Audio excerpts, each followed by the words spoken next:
Is it real or is it fake? A hotel worker claims that he found a sample unit of the upcoming Quest Pro or Project Cambria. What he did after absolutely shocked me.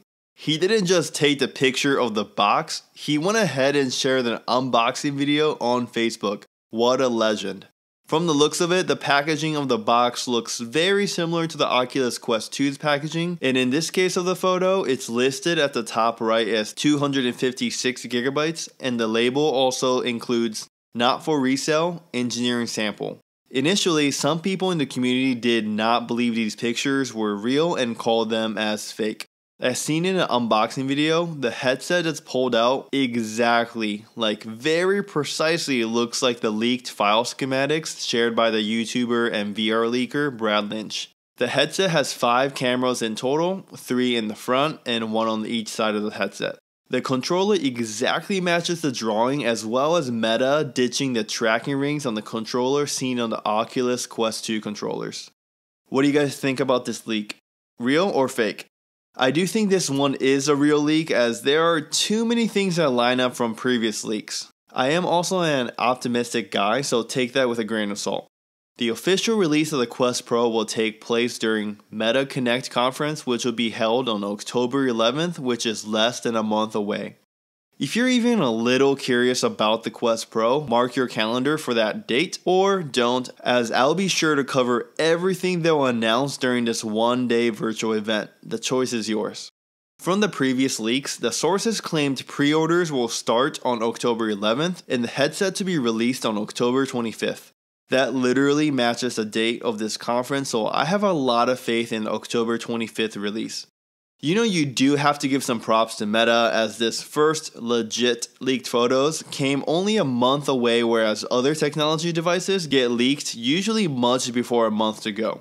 Meta Quest Pro will bring good high-end competition to the other headsets in the market right now. One of them being the Vive Focus 3.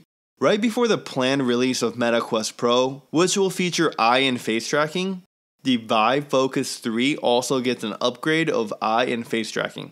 Obviously, the Vive Focus 3 is already released to the public, so these new features will come in the form of add-ons. The eye tracker uses 2 infrared cameras that connects through a USB-C cable, and even tracks eye openness, which allows blink and wink detection.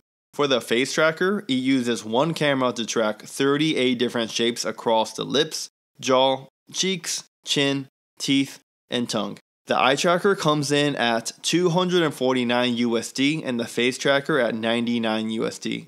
These additional features definitely bring the competition to higher levels for these high-end wireless standalone headsets. On the topic of wireless headsets, Valve Index seems to be the user favorite VR headset right now, but lacks a very important aspect: wireless.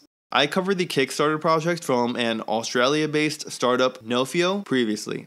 They will bring the wireless solution desperately needed for the Valve Index to the market, and what they accomplished will absolutely shock you.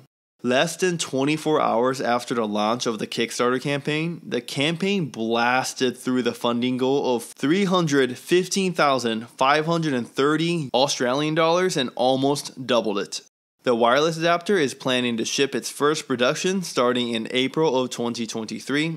It definitely is a viable solution with high-tech features included, but it will cost you around $390 USD if you want one.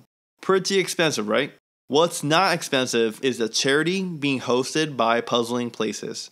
The charity will be held in the form of a DLC with new puzzles, which are all Ukrainian monuments. The DLC pack is available at $4.99 USD, and the entire proceeds of the first 3 months will be donated to humanitarian aid and cultural preservation work for Ukraine. You get to play through 6 more unique puzzles while helping out a good cause. Now that's 2 birds for 1 stone.